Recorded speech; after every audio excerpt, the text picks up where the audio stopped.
does the day have to end? Well, I suppose it's so that the other side of the world has some light on it too. Mama, Yes, why can't people live forever? that's a good question. You know, I think there's an old story that would answer it. Did you ever hear of Grand Duke Volpes? Who? Well, when he was little, he was just known as Volpes the Fox. Now, Volpes was a very, very fast fox. In fact, he was the fastest fox of them all. And one day, when he was lying in the forest with his friend Fortuna Fox, a great black crow named Beatrice Beak landed next to him. "Are you Volpes the fox?" she asked. Yes.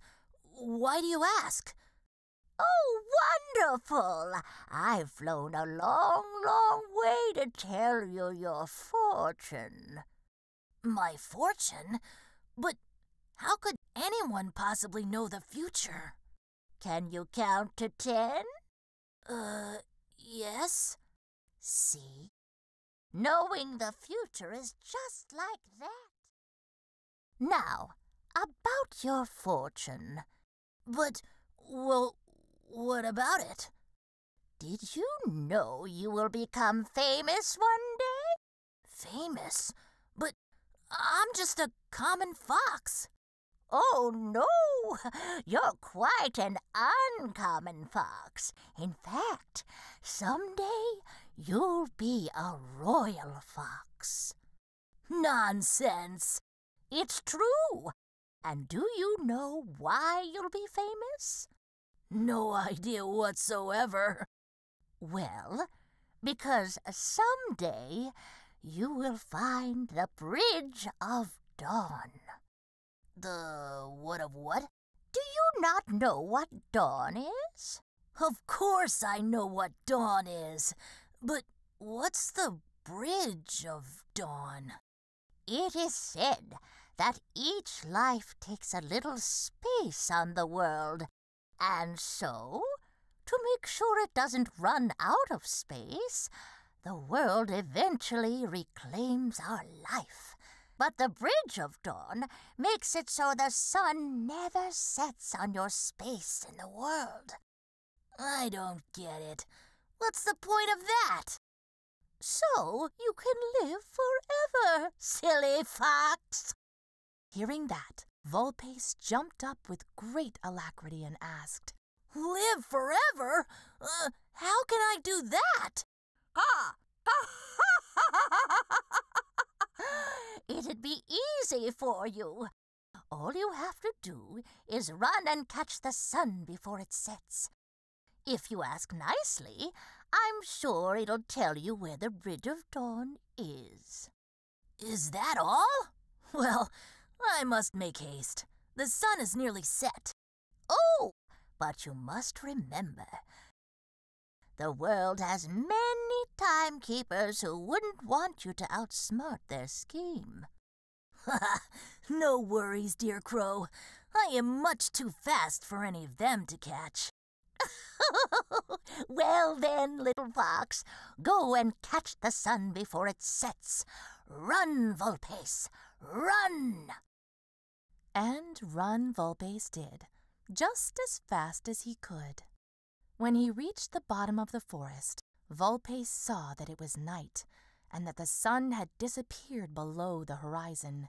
He was dismayed, for he had been sure he would catch the sun, and it was just then that a beautiful lavender-colored deer named Helen Hooves walked up and asked Volpes, "What's wrong, Fox?"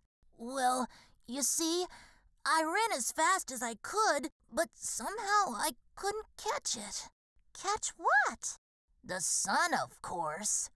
At this, Helen hooted with laughter, and Volpes, who was already red as an apple, blushed wildly. "And why on earth would you do such a thing?" "To find the Bridge of Dawn, ma'am?"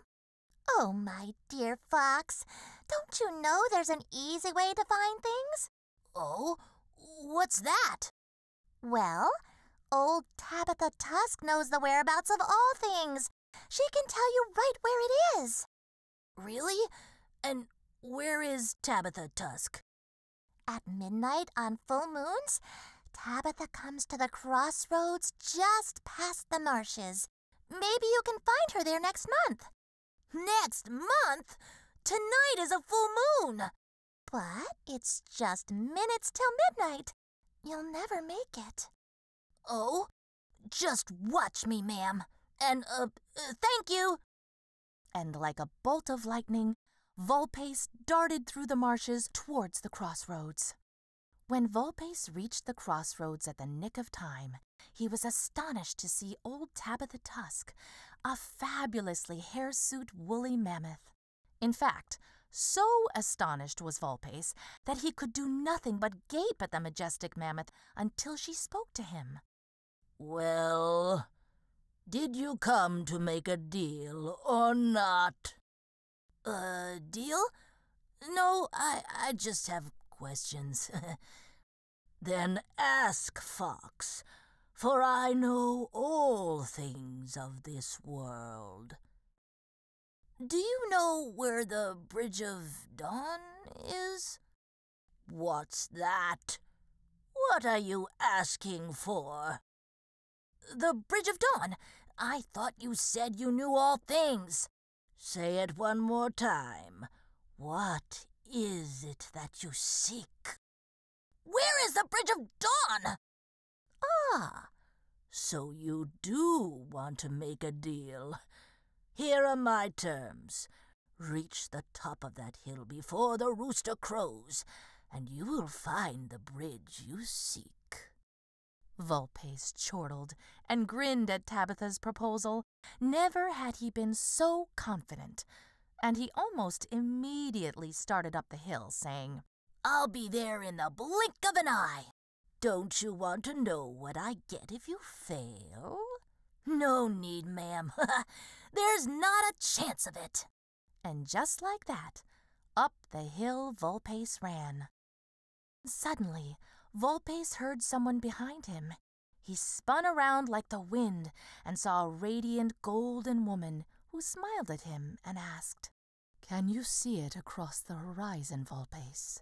How did you know my name, Mistian? I am no Mistian, Volpace. I am Lady Aurora, and I know what you seek. Can you show me the Bridge of Dawn? Yes, but you must tell me why you seek it. Because I want to live without doubts or fears or uncertainties, for I know that one day my life will end, and thus I want to never run out of space under the light of the sun. Life is its cares and limitations. You see, Volpace, life must run out of space, as there is only one way to live forever. What way is that? It is for life to renew the same space, and thus reawaken itself forever. But how do I do that? You must cross the Bridge of Dawn, Volpace. Then Lady Aurora extended her hand, and a great bridge of clouds spanned up into the heavens towards the mounting sunrise. Volpace looked back at Lady Aurora, but she was gone, and all that remained was the celestial path ahead.